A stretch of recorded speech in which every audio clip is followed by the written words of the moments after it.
According to what I have read about the chapters and the use of L1 in the class, I have clearly, I have a clear idea about the use of it.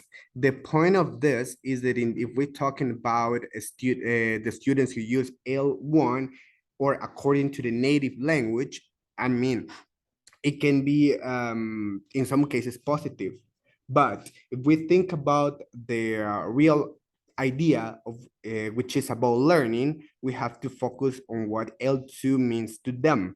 In this case, the idea of learning English is about learning, of course, but in this case, they take this language as L2 uh, proficiency approach. I mean, in this case, what I've tried to mean is they want to learn English, and this L2 is the idea to learn. So sometimes in order to give instructions, it's really important to give them the instructions, of course, in the target language. However, if the students cannot understand completely, sometimes it's completely necessary to use their L1 language. In this case, or in my experience, L1 is Spanish. So the main idea is to give all the instructions. However, we can make use of this L1 language, in this case, the native language.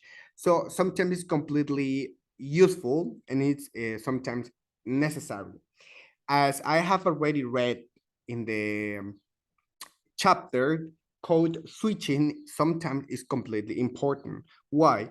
Because if we face students, basic students who cannot completely understand the language, of course, they need sometimes their L1 language, in this case, Spanish. So I completely think that code switching is completely important.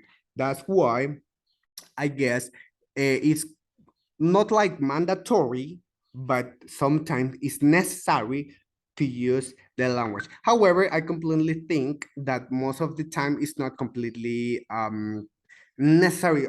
What I mean is that we should involve students with language. We can make students get hooked with the whole language in order to give instructions, explain activities. However, if they do not completely understand, we can make use of some other approaches, some other techniques, so we can make students understand what they are trying to say.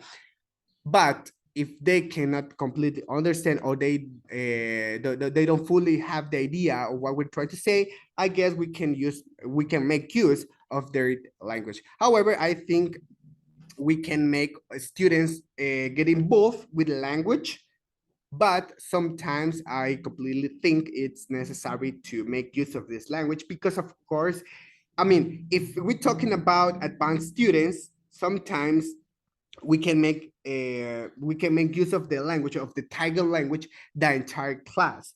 But if it's not, if the students do not understand what we are trying to say, I mean, we can make use of this language. So this is my opinion about the use of L1 language. Thank you.